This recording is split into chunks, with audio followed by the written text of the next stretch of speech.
We've been talking a lot about numbers, specifically numbers that start with two. Well, there's going to be another number that starts with two that's made a little bit of news this week. Another number is being retired for the New York Yankees.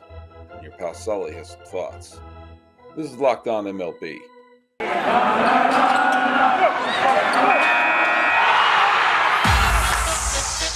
You are Locked On MLB. Your daily MLB podcast. Part of the Locked On Podcast Network. Your team every day. Hello, baseball fans. Welcome to Locked On MLB, part of the Locked On Podcast Network, where it's your team every day. This is the daily podcast. We talk about all of Major League Baseball. I'm your host, Paul Francis Sullivan. Please call me Sully. Thanks so much for making Locked On MLB your first listen, as we're available on all your free podcasting catchers, and I bet a few paying ones too. Follow us on Twitter, Locked On MLB Pod, same handle for Instagram. I'm your pal Sully. I'm at Sully Baseball on Twitter, Sully Baseball Podcast on Instagram, and this show is being dropped on the 24th day of February 2021. Still no news in terms of ending the lockout. Oh, sure, there's a little bit of this group, proposed this group proposed that. I'm not going to report on any of that. There's no point in reporting on that. Okay. We're in the haggling section of this. I still think something's going to get done. You call me a crazy optimist. Okay. We talked a little bit about numbers 2 and 22 when it was 2, 2, 2, 2, 2, 2, all a couple of days ago, oddly on Tuesday. Another number has come up, and that is number 21. You have 21, by the way. Please, speaking of you have 21, please watch the movie Quiz Show. Came out a bunch of years ago. Great movie directed by Robert Redford with John Turturro and Ray Fiennes. 94, that came out in 1994.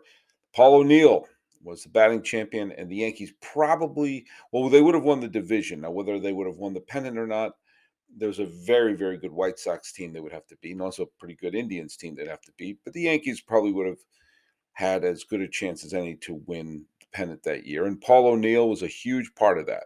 And Paul O'Neill is going to have his number retired by the New York Yankees. And it's 21 years since he last played a game with the Yankees, and he's going to be 8/21. August 21st is when his number is going to be retired. A lot of things to unpack there, and I want to talk about. Just first things first, there are some people who have been kind of cynical about it. Some people are talking about there are too many Yankee numbers have been retired. I had a text exchange with friend of the podcast, Emily Nyman, who's been on a few episodes of this. I was trying to get her to appear on tonight's show, but the time difference made it not really feasible. I got home very late from work. She was getting ready to go to bed. She wrote to me, the sheer number of players who have had their numbers retired from the same Yankee teams is one of the reasons why she kind of rolls her eyes at this. She said there are a few players who deserve that honor before Paul O'Neill. Babe Ruth, Joe DiMaggio, Lou Gehrig, Paul O'Neill. Just doesn't sit right to imply he belongs alongside some of the greatest players in the game's history. And she says she feels this way about Posada, Torrey, and a couple of the others who have been bestowed the honor. So not just O'Neill. I wanted to point out it's not her crapping on Paul O'Neill. And it's hard to crap on Paul O'Neill, who had a wonderful career. But let's just go over this for a second. The Yankees have just a great history, obviously, all those world championships and great players. They have, if we're going to include number 21, Paul O'Neill's number, that means the retired numbers would be Billy Martin, number 1, Derek Jeter, number 2, Babe Ruth, number 3, Gehrig, 4, DiMaggio, 5, Torrey, 6, Mantle, 7, Bill Dickey and Yogi Berra, 8, Roger Maris, 9, Phil Rizzuto, 10, Thurman Munson, 15, Whitey Ford, 16, Jorge Posada, 20, Don Mattingly, 23, Elston Howard, 32, Casey Stengel, 37, Mariano Rivera, 42, Reggie Jackson, 44, Andy Pettitte, 46, Ron Guidry, 49, and Bernie Williams, 51. That's a lot. They're starting to run out of teens and 20s, and they're all out of single digits. Maybe that's why Aaron Judge picked number 99. He thought, you know what, maybe it's a lock to get that number retired if they sign him long term. But that's the topic of another podcast. That's a lot of numbers that have been retired. A lot. Now, some of them, it's tough to argue with Jeter, Ruth. You have the Hall of Famers, Jeter, Ruth, Garrick DiMaggio. Torrey made it to the Hall of Fame based upon his Yankee days. So I don't have a problem with Torrey. Mantle, Dickey, Berra, Rizzuto, whether or not I'll get to Rizzuto in a bit. Ford, Stengel, Rivera, and then the controversial Reggie Jackson. That's a lot. If you look at the players if you just look by career WAR, the eighth highest player in team WAR is Red Ruffing. Red Ruffing also wore number 21. Well, he mainly wore 21. Yeah, he wore 21. So are we not honoring Hall of Famer Red Ruffing? I'm just saying. There's a number on there that is conspicuously missing, and that's number 13, which belongs to Alex Rodriguez, who is, well, I'm going to say it. He had one of the great offensive Yankee careers in their entire history. And that's saying something. But O'Neill is going to have his number retired. You can point to the Yankees and say they're pretty lenient in how they retire their numbers. They're the absolute mirror opposite of the New York Mets, who are very stingy with their uniform retiring. Now they're retiring Jerry Kuzman's number, and Jerry Kuzma was a great pitcher for the Mets for many, many years, and threw two complete game. Actually, no, one of them he needed relief, but he threw the complete game clinching victory to win the 1969 World Series. Mike Piazza's number is retired. Obviously, Tom Seaver, Gil Hodges, Casey Stengel's number is retired mainly as his contribution to all of New York baseball. It's tough to argue that his time managing the Mets merited a retired number. There's a few on there. It's amazing that the Mets cannot stop talking about the 1986 World Series, and there are no representatives of the 1986 New York Mets on the retired number wall. I believe they should have retired Gary Carter's number. I think that you could make the argument of retiring Keith Hernandez's number because of what he did for the team and also his contributions as a broadcaster. I think that went a very long way for getting Phil Rizzuto's number retired. But, the fact of the matter is they are retiring him and the number for Paul O'Neill. And, Emily Nyman also called it a great, what did she call it? She called it a publicity stunt. And the fact of the matter is you could, see why that would be the case. There's a lot of angry Yankee fans out there. A lot of angry Yankee fans saying that this generation of Yankeedom is, seeing their window of opportunity close. There's a possibility that this could be Aaron Judge's final year. And the great promise of Aaron Judge when he burst on the scene as being the next great Yankee. And now they're playing fiddle faddle with him over his contract. And it looked like when the Yankees got to Game 7 of the ALCS in 2017, that one of these years they were going to clinch a pennant. 2018, 2019, 2020, 2021. 4 years have gone by since. Twice they've been eliminated by the Red Sox. Once they've been eliminated by the Astros. Another time they're eliminated by the Rays. Teams are beating them. And there's a little bit of the natives getting restless in New York. There's a lot of frustration of New York sports fandom when you stop and think about it. The major New York sports teams haven't seen a championship won since the Giants did it at the beginning of the last decade.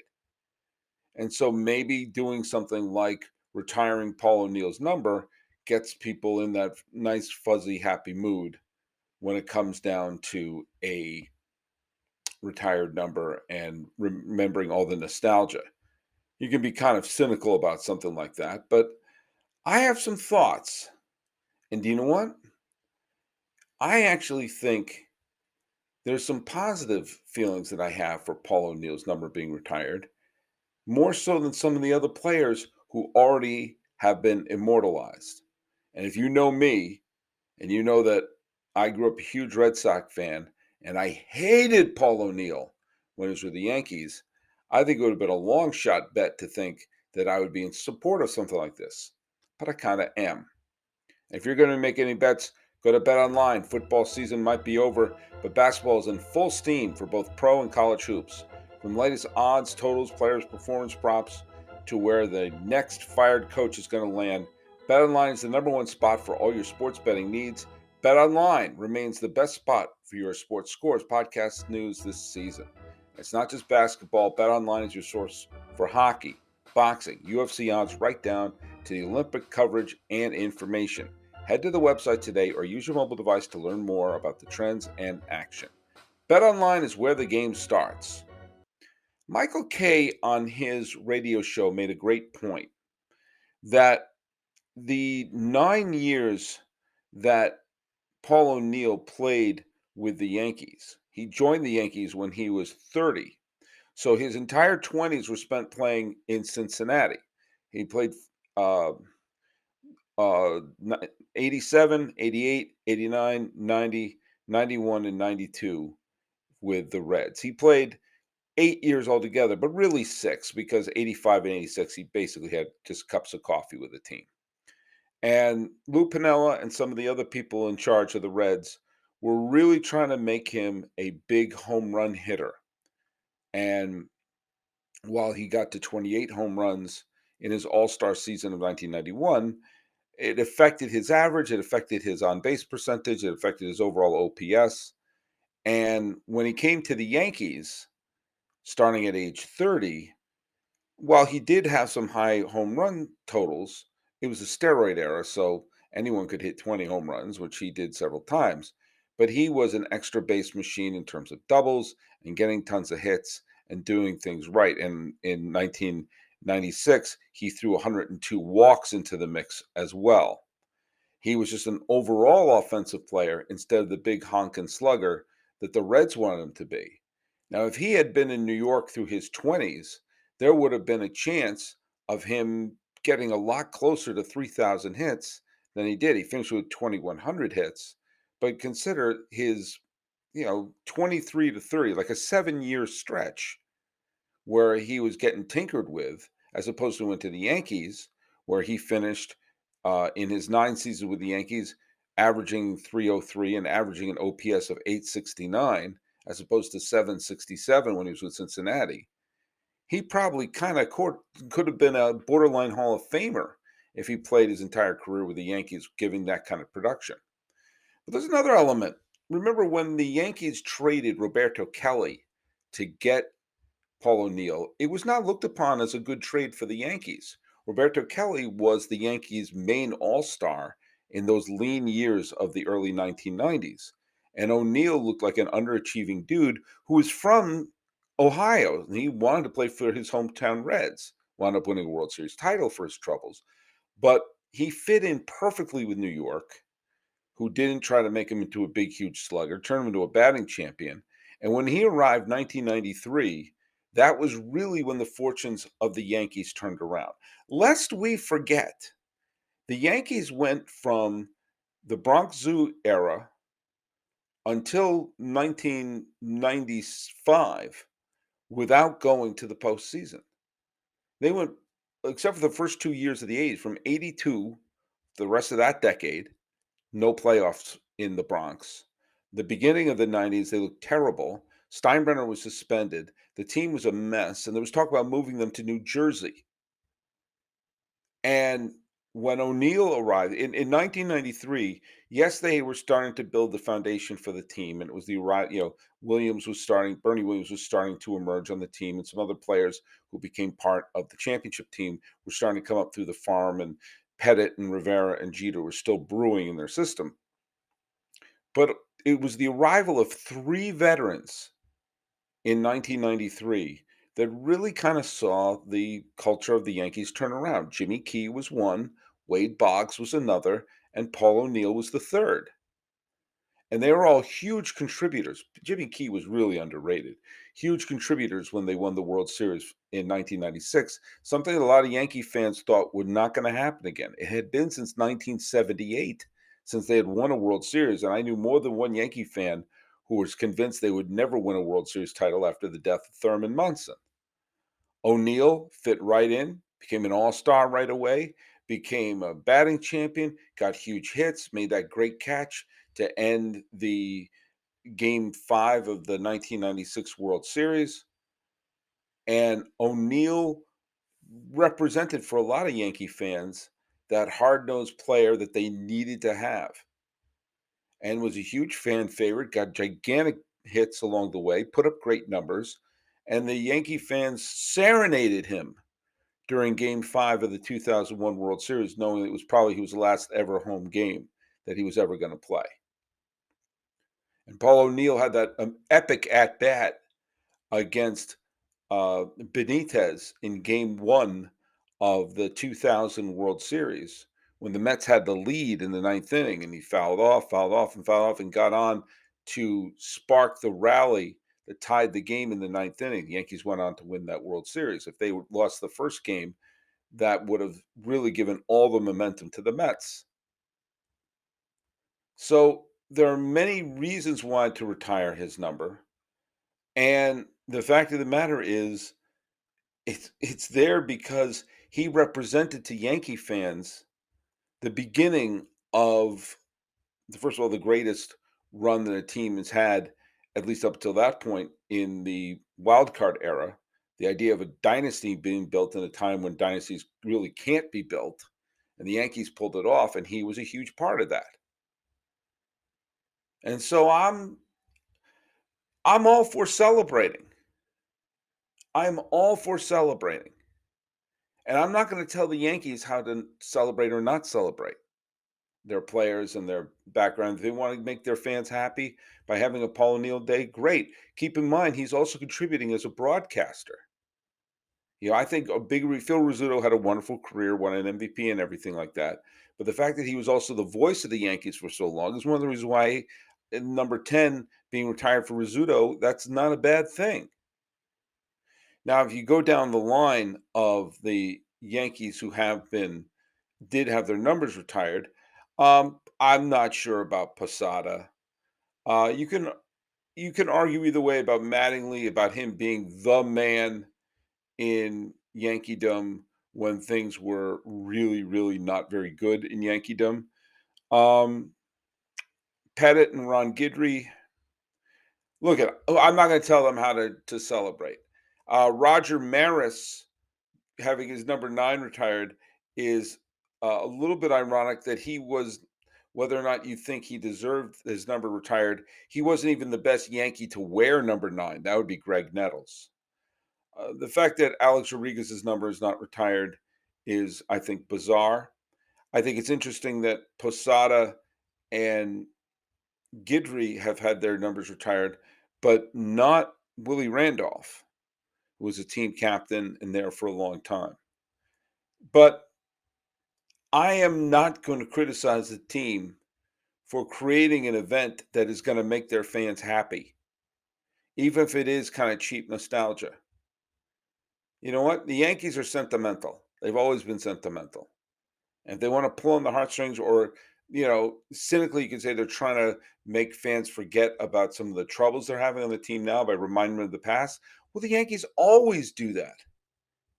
You talk about the 27 championships that Yankees will rattle off that stat at any point. That includes honoring Ruth and Gehrig and DiMaggio and Berra and Mantle and Ford. Does Paul O'Neill belong with those people? Sure. If you just want to go Hall of Famers, well, then you'd have to eliminate a bunch of them. That would also mean eliminating Billy Martin. I don't think they should eliminate Billy Martin. So I'm not going to tell the Yankees how to celebrate. I think Paul O'Neill is more deserving than some of the people currently on there. And the fact of the matter is, It'll be a fun day in August at Yankee Stadium, assuming we're going to be playing baseball in August. And who am I to tell people to not have fun and to not have great, warm, fuzzy memories? Is it cheap? Maybe it is, but it'll give the Yankees a little boost of energy when they need it. If you need a boost of energy, why don't you grab yourself a Built Bar? Have you tried the Puffs? If you haven't, you're missing out on one of the best Built Bar flavors ever. Puffs are the first ever protein infused marshmallow. They're fluffy, they're marshmallowy, they're not just a protein bar, they're a treat, and they're covered in 100% real chocolate. Puffs are a fan favorite with incredible flavors: yummy cinnamon mini churro, coconut marshmallow, banana cream pie. So good. These are going to be one of your new favorites. All Built Bars are covered in 100% real chocolate. Even the Puffs. That's so incredible. Low calorie, high protein. Replace your candy bar with these. They're better. A typical candy bar can have anywhere from 2 to 300 calories. Go to built.com, scroll down to the macros chart, and you're going to be blown away. High protein, low cal, high fiber, low carb. Most Built Bars contain 130 calories, 4 grams of sugar, 4 grams of net carbs, and 17 grams of protein. Compare that to a candy bar. Come on, it's no contest. You got great flavors like coconut, mint brownie, coconut almond. My personal favorite one is raspberry. And new this month, white chocolate cookies and cream. They're all delicious, and new flavors are coming out all the time. If they think a flavor might be good, they'll make it. It'll be delicious and it'll be good for you. At Built Bar, they're all about the taste. They make taste delicious first and then figure out how to make it healthy. I don't know how, but they pull it off every time. Go to built.com, use promo code LOCK15, get 15% off your order. Use promo code LOCK15 for 15% off at built.com. So I was thinking about this the other day. I was trying to do a little bit of research on this topic. And I've been doing shows and writing stuff like this for a long time. I used to have my blog, which I started in the late 2000s, early 2010s, where I wrote all the time. Uh, I started doing the Sully Baseball Daily podcast in 2012. You know, there's a lot of times I've written stuff and posted stuff over the years, and because these are things that interest me. I sometimes lose track about what I've done, but still, these are topics like, I did, but alternate history and uniforms. These things interest me. So I Googled to try to find an article about people whose numbers should be retired. People whose numbers aren't hanging up there. And I thought it really deserved to. And I saw there was a Bleacher Report article written in 2012 entitled 10 Numbers That Should Be Retired by Major League Baseball Teams Right Now. And this was almost exactly 10 years ago, April 3rd, 2012. And I looked at it and said, that was pretty good. And I swear to God, I saw this, thought it looked interesting, saw it was interesting. It was written 10 years ago. I looked to see who the author was.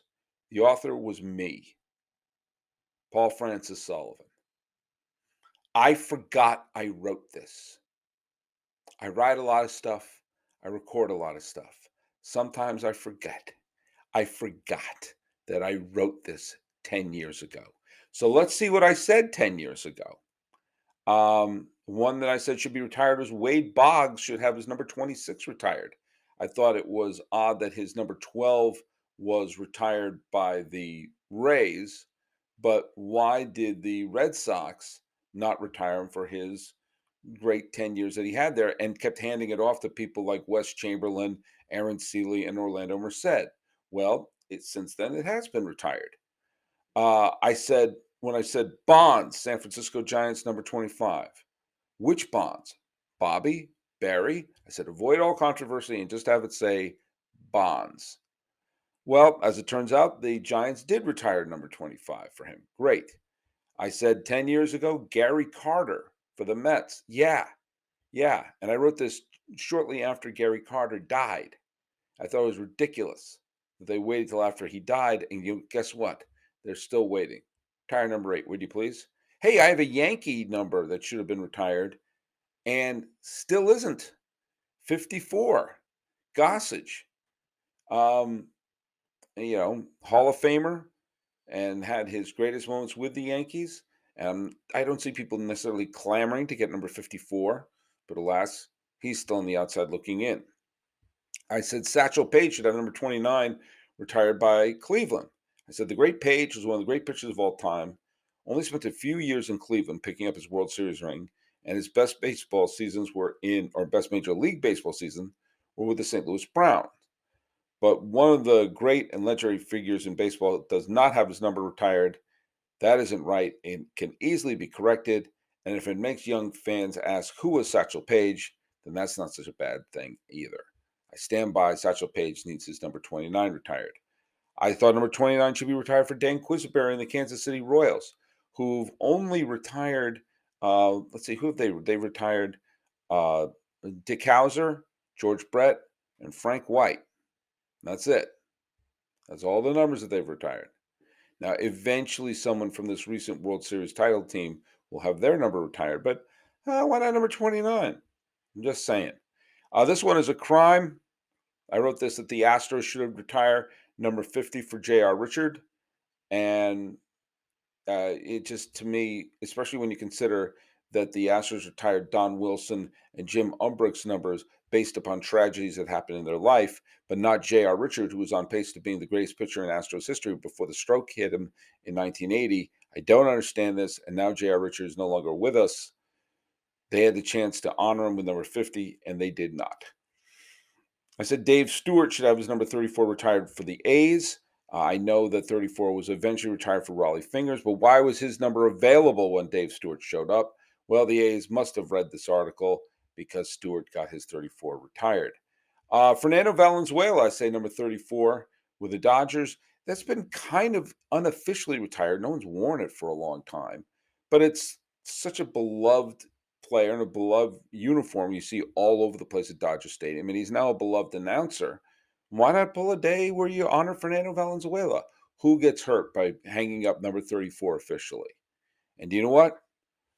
I also said anonymous Cincinnati Reds number 14. No one's worn number 14 since Pete Rose's suspension. And actually, the only person who wore it was Pete Rose Jr., who played 11 games with the 1997 1997 Reds. I'm sorry. You just retire number 14. No ceremony or anything like that.